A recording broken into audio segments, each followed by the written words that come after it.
Thursday, March 31st, 2022. The time is 1 p.m. and we'll let the record reflect that all supervisors are present in person with the exception of Supervisor Brady at roll call. Madam Chairwoman. Public comments. Mr. Micah.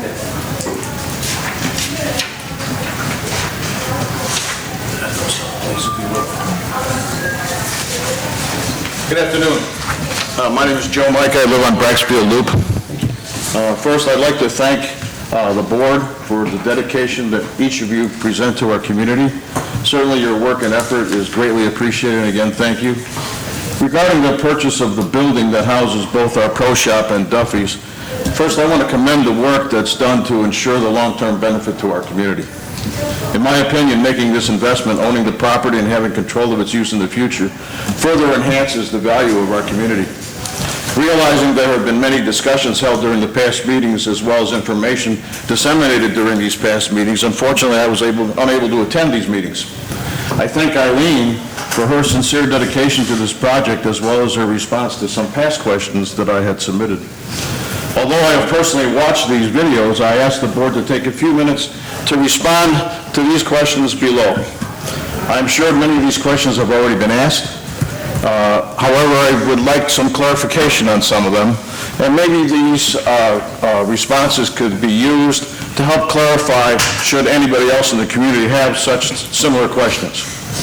So again, thank you in advance. I've passed out questions for the entire board, but I'll go ahead and read them. First, would you please confirm the amount of the bond that's going to be secured and the term of the bond? We're looking for approximately $11 million for a 30-year term. And the breakdown would be approximately $7.5 million for the building, but again, that would include all the fees with the appraiser, the attorney, the bond attorney, and all that. Landscaping, I think we have $2 million, and future roads, $1.5 million. And again, these are approximate based on all those, but we're looking for an $11 million bond. Yeah, that's just to clarify, that's the net amount. That's the net amount. The net amount, yes. You have to set up a debt service reserve, right. Maybe some capitalized interest period. You have cost of issuance, so actually all in it's just a little over 12. Well, once the bond is secured, will the entire amount of the bond be issued to the CDD at one time? Yes. Yes. Yes. So if so, would the board consider doing the roads any sooner, since we would have the money available and that could be done so that we could avoid future cost increases? I believe that's the plan. Yes, okay, sir. great. As well as the landscaping. As well as the landscaping. Right. Okay. Who will hold the ultimate responsibility for the management of the bond fund? We've all heard that there's been several HOAs in our newspapers about how the HOA monies have been misused and what have you. Who holds that control here? The trustee manages the trust account, the trust estate, which is the bonds. And who is that? In this case, U.S. Bank. U.S. Bank, okay. So the funds would be invested in either money markets or things like that, and not into any kind of a long-term investment strategies or equity funds or things like that? Typically treasuries. Okay. Will any of the new bond money be used to pay off the present bond that comes due next year? No. No, sir. Any reason why that wouldn't happen? That's secured by, that portion is secured by the golf course. Oh, it is? Okay. My tax assessment for the past 2 years has been $974.52 each year. Realizing that this amount includes, I believe it was $100 for the future landscaping project and $325 for the payment of the remaining bond, it was stated that in the meeting prior that the expected tax for the future would be $517. This tax would be used strictly to pay off the new bond. I believe it was stated that this would replace the $425 landscaping and bond payment. The future bond payment would not be dependent upon any rent from the tenants or the property. Correct. Is that correct? Correct. Then, on top of the $517 would be the normal cost of maintenance for the common property. Right. It would Correct. include the O&M, which is, I believe, approximately $475, and the irrigation, which is approximately $75. Great. So that would still be on your tax bill. And so, for the community's sake, is this a correct assumption that going forward, we could expect that our taxes to range somewhere around the area of $1,070 versus the $954? Approximately, yes. Again, going through budget process and expenses and all, but yes, the O&M and the irrigation will still stay on the tax bill. Is it correct that the rent from the pro shop and the rent from the present tenant would be directed to a reserve fund to potentially pay off the bond early or possibly reduce the yearly tax to the residents? Yes. Is there anything in our covenants that says what is the maximum amount that we can have in reserve? Because I'm a part of some HOAs up north, and in our covenants, it says, hey, you can have only so much in your reserve accounts. There's nothing like that that pertains to the CDD. Okay, great. And then finally, is it correct that the reserve being established from the rent payments cannot be used toward the upkeep or improvement of the golf course? Correct. The golf course must stand on its own on the revenues that the golf course makes, so that, no, none of this will go towards the golf course. Again, I thank you for all that you're doing, and again, as you well know, I truly support this endeavor that you're doing, and I think it's going to be a long-term benefit to our community. Thank you. Thank you. Any other residents have a comment? Yeah, I just have a clarification on the bonds again. The 208 bond that was retired a couple of years ago does not appear as a line item in the general fund. The funds went up into operation and maintenance. So we're still paying the same amount, but it's called something else. Okay? The other bond that's going to expire next year is going to be the same way. So those two bonds come out to about $630 for all of us. When you multiply that for a year, it's a lot of money. But it's offsetting the bond. Yes. So we're paying for the bond already because we put it in the reserves by saving the amounts that were bonds. Does that make sense? That's about as clear as but me. Yeah, no. It's a little complicated, but we did not. We've done. All right, Santos, Because the bond- all right. When the bond came due, at that point in time, the auditor said that we were behind in reserves because we used all the money for Irma and everything else. So we increased the O&M to build up a reserve for that. And then, I think it was 2 years ago, we reduced it from the 325 to the 100 to pay for the landscaping, okay? So now the current golf course bond that's 325 will come off, but we need to do more. So the 325 is now, and the $100 for the landscaping. The 425 is coming off, and the approximate amount we're putting on is 517. So it's, we're not carrying the same bond. One is paid off, and we have a new one. It's, Right, so we Okay. just took that money for the ending bonds, put it somewhere in reserve, that are going to pay for the new bond. That's nothing wrong Okay. with that. Okay, and besides, at the end of last year, we had almost 847,000 in ending balance Okay. fund, I call it, the reserve. So if you're going to have a bond with 12 million, you almost have another 900,000 first of all, that paid for all that stuff. part of that reserve is for emergency operations, like we went through with Irma. Yeah. A portion of that is for the landscaping, which will go into the bond account. And the other part, there's three of them, Chair. You can take some of What's those out of that working reserve. capital? Working capital, so the other is working capital. So those are reserves that we were requested by the auditors to build up because we had no reserves after Irma and with all the other stuff. So yes, those reserves are there. And no, we're not taking that to pay the bond because we need the money for emergencies, for working capital.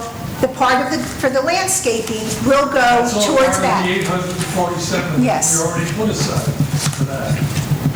But the working capital and the emergency needs to stay there. I need to keep a working capital, because I can't use the bond money for working capital, I can't use the bond money for emergencies. The part that's there for the landscaping will go to defray some of the cost of the bond. We're going to work with that. So it's not like we put the bond money aside and it's staying there. So Are we going to have a property manager that here, that's correct? we have not made any final decisions on any of that, Santos, and once Oh, no, it's most likely you'll have. we have not come to any decision on that at this point in time, and that's not something I can discuss right now. So that could affect our fees. The No, it 975. won't affect your fees. Oh, well, Because if you, okay, first of all, we have the current landlord has a property manager. The current landlord of that building, current owner, has a property manager. In our rent, we pay a portion to pay for the property manager.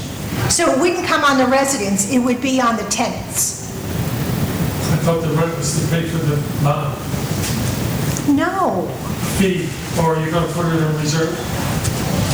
The bond is going to be paid through the tax bill by the residents. Yes. The rent from the tenants will go into a reserve and will ultimately, our plan is to pay down some of the bond. But in that rent and in what we're paying now, property management, insurance on the building, that's all part of the rent, which would continue whether whoever manages the property. So that's not going to come back on the residents. Chuck, can we take those type of items out of reserves? Are they just expenses that are paid by whatever happens? Take what out of You don't reserves? put reserves in for maintenance. Actually, the strategy that we've been talking about is the rent revenue is going to continue to flow from both the golf course and from Duffy's, okay? So it's going to be self-sustained in terms of covering the cost of the operation up there. So that will not Yeah, affect, that'll go with the end of your pay. that will not affect the residents. The It won't only be a thing that line affects the item. residents is the debt service, okay? At least initially, for the first couple of years, we've talked about starting to build a reserve fund, if you will, because you're going to have to eventually replace things related to Right, that the building. roof, the paint, So all that. any excess over operating expenses, at least for the first couple of years, the anticipation is that we'll build a healthy reserve fund. Then from there, we may be able to use a portion of any excess of operating expenses, operating revenue over expenses to help pay towards bringing the debt service down. But first, we got to make sure we have a reasonable reserve fund.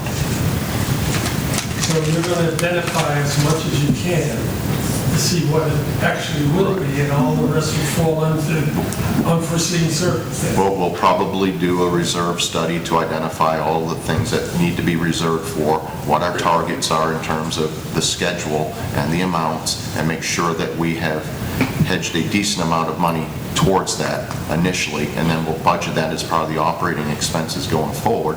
Anything left over from there, I would anticipate we'll be utilizing to bring down the outstanding debt. And what we'll do is probably push that into what's known as the prepayment account in the trust estate.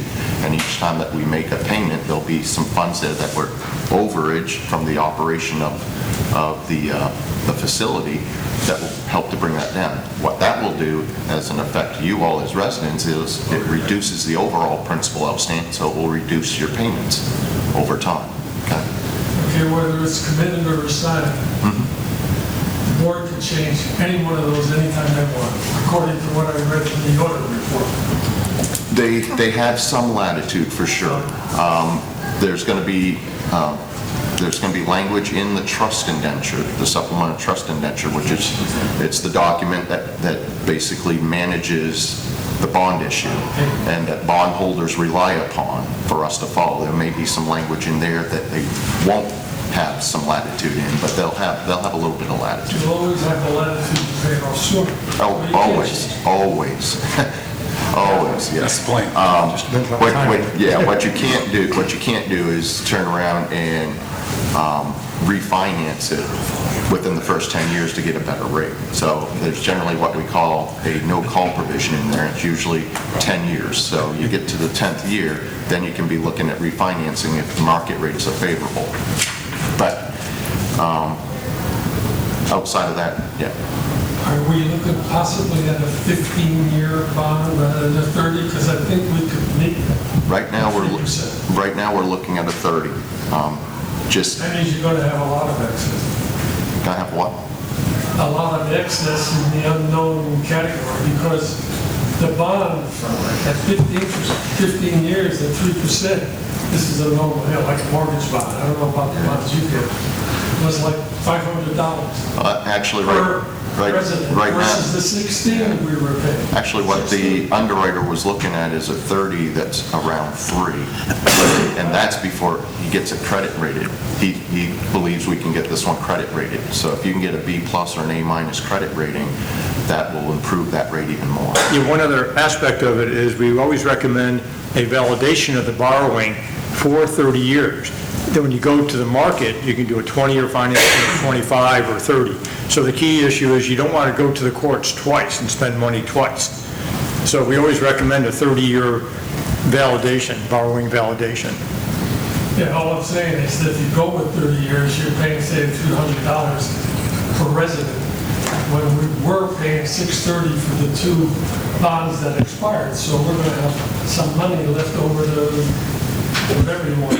Well, we have a long way to go with the financing, and yes, and we are that's looking at all of that, so But you're going to let's, assign certain items. yes, we will, but again, we haven't even gotten to that point yet, and yes, we are looking at all of those, and yes, I've seen your emails and I've looked at them. Again, until we know exactly what we're doing and what we're getting, and what we're rated, and the term, this is our best estimate, going as far out, and if we can get a lower rate and go down, then we'll do that. But to start saying that all this money is going here, there, and everywhere, we don't have the final to do with that right now. So it will come up at future meetings, so we can discuss it down the road. Eileen, just for again, because of this conversation, just for further clarification and understanding, the $517 that is proposed is the payment of the bond, and it is not, and the payoff of that bond is not dependent upon rent. Correct. That's the concept. Yes. That's the concept that we've talked about, and with the financing team. And I don't want everybody to get hung up on that number specifically, okay? It was a model. It was prior to the Fed raising rates. Don't know when that's going to happen again. We've got a validation process we've got to go through that's going to take a couple of months before we get to issuing bonds and where the market's going to be at that point. It's generally pretty stable in the government sector, the public bond sector, but don't get hung up on that specifically. And if this board does agree to proceed, we're going to be going through an assessment hearing process, which means you're all going to get notices about the potential assessment, and that number is going to be higher than what the end number will be. It's going to be a conservative, much higher number than what we would anticipate being issued. So I don't want everybody getting caught up on that either when it comes out. You said 517 and this says 650, and we have to make sure that we cover it because we're going to go through a validation process. Once it's validated, we can't go above that. Okay. Anyone else? Yes. Do the residents get the vote on this purchase? No, it's the board. Okay. Right. We're not going through all this. The only other thing that we had to vote on is... Oh, yeah, just as an update to, if you recall, at the last board meeting, this is a continuation of it. In the sales contract, it provided the opportunity for review of the title commitment and to have a survey ordered and review of the survey, and if applicable and appropriate for title objections to be submitted to the seller and for title objections to be submitted to the seller. Those the title objections and the survey objections were timely submitted on March 1st and March 15th respectively. And under the contract, the seller had up to 30 days to respond and to advise whether or not the seller will cure any matter set forth in the objections or not cure any items, or say I will cure some and will not cure others. On March 17th, the seller provided me with a response letter to both the survey objection letter of March 1st and the title objection letter of March 15th, and outlined a number of areas where the requested deletions and I'll call it fixing certain items, deleting exceptions and the title commitment were taken care of, and there are a couple of, I'll call it major lingering items that the seller said that they would not cure, which is their prerogative under the contract. And what that does, that then triggers the review time for the district to say, okay, we have up to 30 days after the March 17th letter, that is until April 16th, to either terminate the agreement or waive the objections or defects that we've raised with no reduction in the price. This is as to any items for which the seller said they weren't going to cure it. And part of the discussion last time were there were two major lingering items from the objections that I had submitted and the response from the seller. One dealt with there's two portions of this title commitment that say that the property is subject to the covenants and declaration covenants and restrictions in Stony Brook. As I read those documents, it was not intended to be, and there's a gibberish, I'll call it, legal description attached to a couple of the documents, which a surveyor may be saying is invalid legal because it just doesn't make any sense. It doesn't have degrees, and it has one run of about 44,000 feet, which is crazy. It's an 8-mile run. Oh yeah, it doesn't. You can't even open, much less close this thing. So it was a product. I think of what happened. Somebody took a PDF, formatted document, tried to convert it to Word, and it jumbled all the items up in this survey. So my objection was that needs to be deleted because it doesn't cover the property. The seller said we're not going to delete that. I've since been in contact with Steve Falk, who is the attorney for the association, and provided Stephen with the documents to show that back in '03, the clubhouse tract was carved out and excluded from the deed restrictions by the developer when the developer was in control. And this clubhouse is in the clubhouse tract. It's a 5-acre tract up front. And then later on, all of a sudden up jumps this restatement that purports to reimpose the covenants without having the property owner sign the covenants, and that's not capable as a matter of law. So that's one set. There's another set of documents, same thing rolls along, where there's only certain parts of the community are added one at a time to the deed restrictions, and then it was restated and included the whole community. So I've given that to Mr. Falk, called him, I'll keep following up with Stephen, and I might get the surveyor to provide an affidavit that might allow the title company to also take it out. But as an aside, that restatement filing includes the CVS piece and the design center piece, and I don't think they'd be too happy to find out that they're allegedly under the covenants. We could use that property. Well, yeah, but allegedly it's under the covenants, but they were carved out too, way back when. So that one, I'm comfortable with proceeding and not, and I'll call it waiving that because I think that's going to be addressed. The second one was a concern with regards to what's called lot split approvals. Back in 2003, this 4.22 acre piece, where the Duffy's is, was deeded to the current owner, TAC LLC, by the original owner, U.S. Home Lennar. Lee County had jurisdiction at that time. Lee County's regulations required that if you start doing that to a platted parcel, you may need to go through what's called a lot split approval. It's an administrative process where you get the staff approval to split this piece off into the bigger piece, and that gets recorded.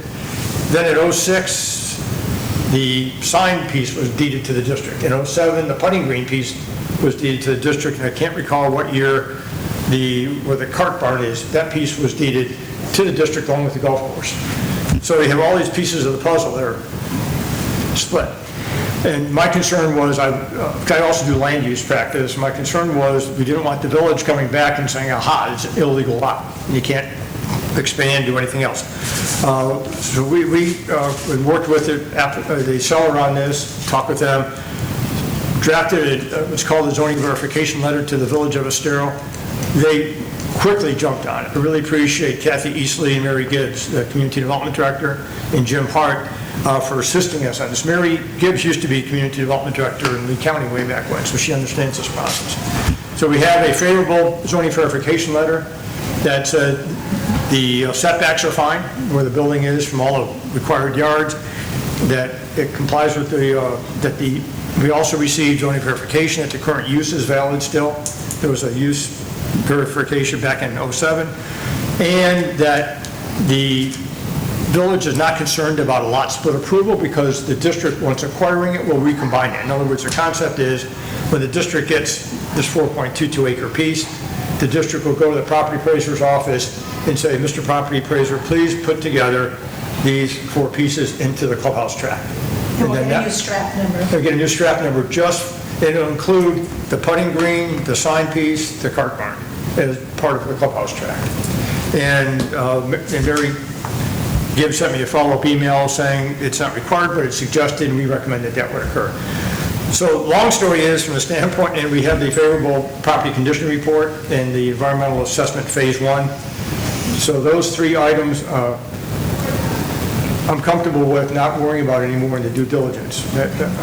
Again, from the standpoint of the title policy, it may still say that those covenants apply, but I'm not concerned about it. In my opinion, they do not. Yes, sir. Is there any impact to the plot plan or the title insurance policy based on the light Corkscrew Road? No, because none of this property is going to be taken for the widening of Corkscrew Road. No, the only portion that will be encumbered, if the district agrees to it, is a sidewalk easement along Corkscrew. And initially, the village proposed a 12-foot wide easement similar to what the village is requesting from the CDD further east. And when I looked at that proposed easement sketch that David Wellens from the city had provided, village had provided, it was, and looking at that with the survey we have for this site, the Duffy sign is 11.9 feet from the right-of-way. So the sidewalk would have been over a portion of the Duffy sign. So the village then provided a new sketch that kind of bumps that sidewalk out, so the Duffy's sign is fine. But the footprint for the building itself would not be impacted at all? That's correct. It's far enough away from the right-of-way. I think it's like, anyways, the village said that all the setbacks are fine as it exists today, and it would be the same in the future because again, it's to the property line, so we don't have an issue. The only other question is there's typically in transactions where you have a tenant that's in the property, you want to get what's called an attornment and estoppel document. The attornment document is where the tenant says, okay, you buyer, you're the now owner of this, you're my new landlord, I attorn to you, I look to you, the lease is valid, the lease is in effect, there are no breaches, etc. That's an attornment and estoppel.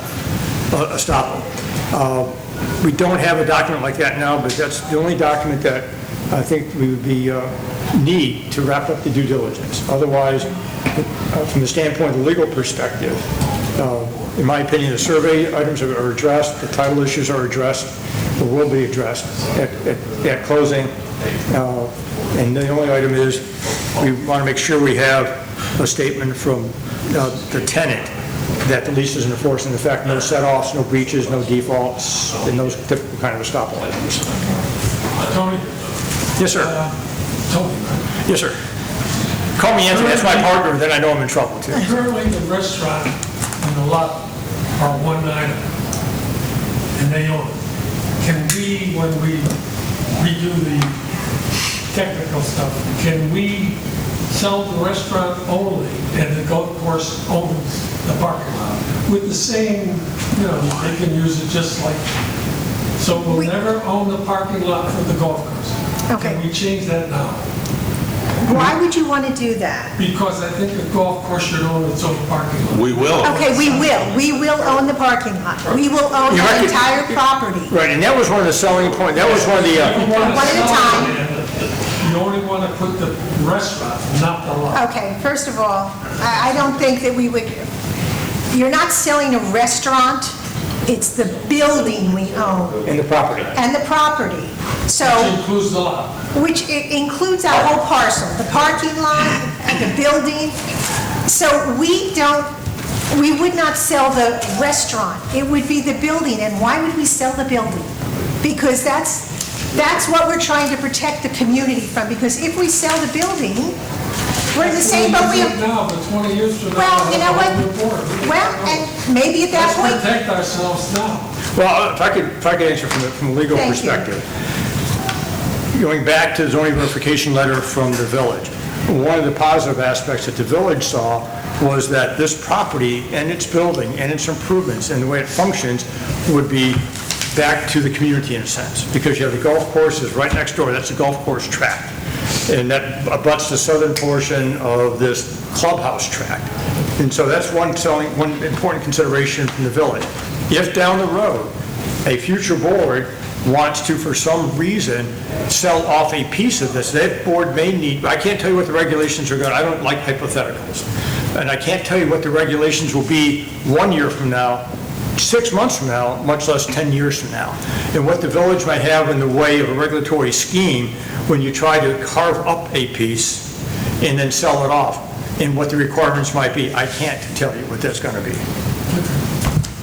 I've seen too many changes in my, since, that's why I have all this less here. Okay.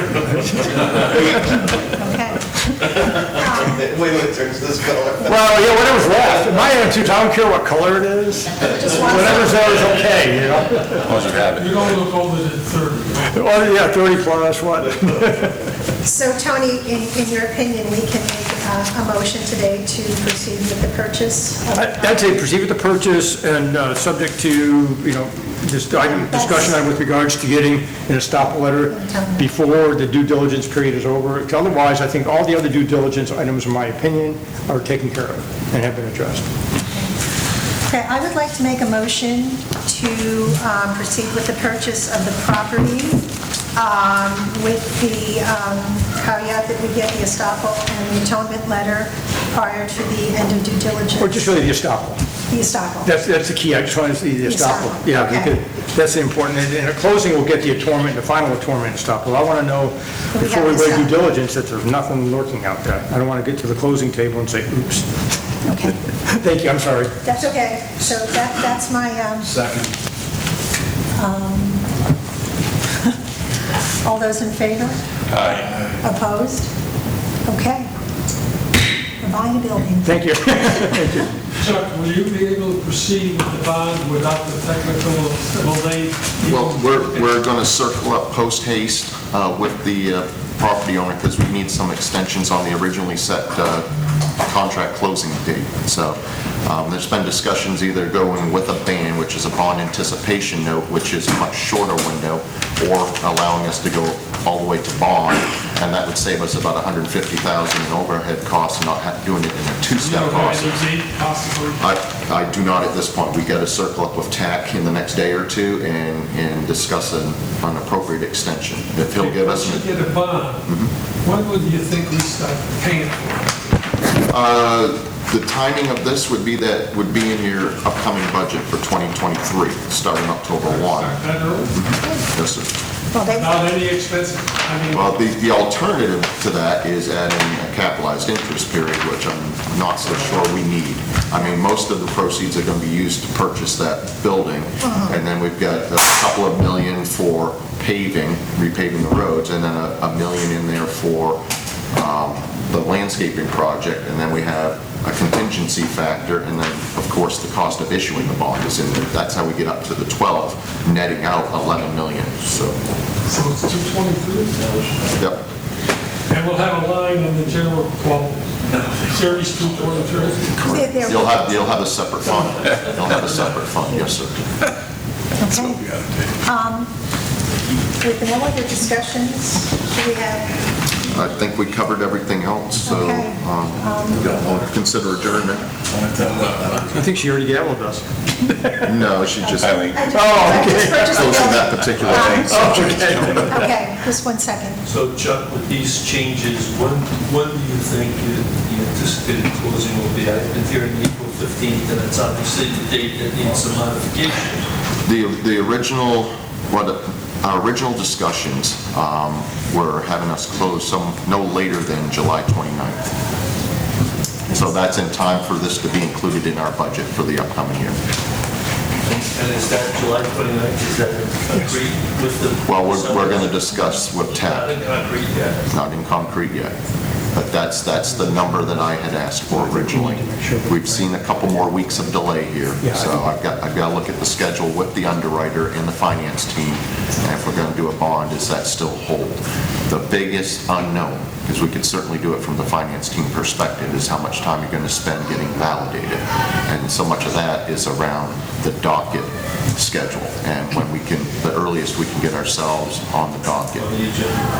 First, we have to have the assessment process conclude. That's 30 days minimum, so more like 45 days realistically. And then Mr. Pierce has already started working on the complaint, so we're going to have some exhibits and some documents that go with that, and he can get that filed, and then they can get us a date. Yeah, because we're estimating 2 to 3 months for the final validation hearing, and then there's a 30-day appeal time, Yeah. because you have to wait that out. So here we are, April 1, and what is that, 4 more months possibly? Yeah, So we're you're probably, thinking that's why you think it's going to be in we're the budget? probably, we're probably looking mid-August at this point, because that was a discussion we had a couple of weeks ago. And like I say, everything pushes out. And I'd rather have too much time than not enough, obviously, so. Well, as you know, having served some time at that table, I'm like Joe Micah, congratulations there, but I know you put a lot of work and a lot of effort. Thank you. Thank you for that. The magic motion. Well, we also need a motion to the parameters for negotiating, For negotiating motion. extension, deposits, all that. Want to do that now, or wait until we have the call? Let's wait for the call. Yeah, I mean, I don't know what I'm negotiating at this Okay. point, because I don't know what the other side Okay. is. Just clarify it. Okay, Negotiating very with good. myself. You did it well. Mr. Simonson had a question about that letter from the drainage people out back. They keep sending us emails. Yes. I get one. Well, if I didn't get the letter, I'm leaving it back. Okay, yeah. I don't think, You all had indicated to let them know that we're considering it at this time. right. And Oh, we did gas receive- station. We've been receiving a couple of Gas follow-up station. emails. Right, we got a couple follow-up emails, and the last one said that they were on the agenda for the last meeting. I think we just tell them they're on the agenda for the next meeting. In the meantime, I apologize because of all the others. Oh, yeah. I will look Really? at You've been busy? I will look at the permit, and